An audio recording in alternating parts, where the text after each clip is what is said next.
Sawubona Mkhwanazi mntanami, ngibingelela uMkhwanazi. Ngithi baba Mkhwanazi, ngithi dila negebengu mntanami kakhulu.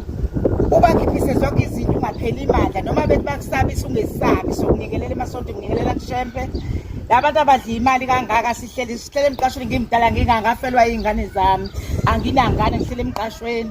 Anginanani imali ukuthi ngakho umuzi. Yinto nje ngeke ngilambe ngisho esiswini. Mntanami ngithi qina isidolo. Igebengu nje lezi zikhishwa uhulumeni azikhipha zibafaya ngale ephambanisa yonke into kanti into udaba uyalwazi yena. Ngithi mntanami nje phambili ngegebengu ungapheli imandla. Ngisize nje baba uqhubekele phambili ngoba siyahlukumezeka siyahlupheka. Uthi mawuthi uthe emakhansela neyobika indaba yakho uthi wesofika sobheka bengezi ukuzobheka.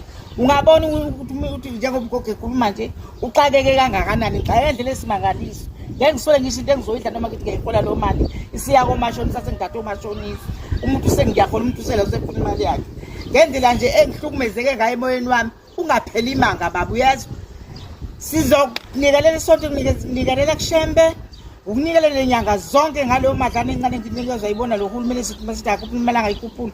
Laba abazibulalayo abakazibulala kusezolandela abanye bazibulale futhi. Sifuna iqiniso ukuthi imali ekhishwayo ishonaphi.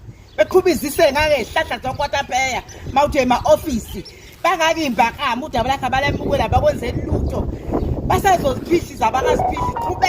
Qhubeka sifuna ukuphatha wena akekho umuntu oziphatha. Sifuna usiphathiswe lonke sijikelele khona kuzolunga zonke izinto mntanami ngendlela esihlukumezeke ngayo nje. Sihlukumezeke kakhulu kabi lezi imbakama lezi ezingasinaki bezenza ukuthi bona abayikhulu namakhansela awabheki nanokuthi gogo bahlala gogo. Asibhekele umuntu.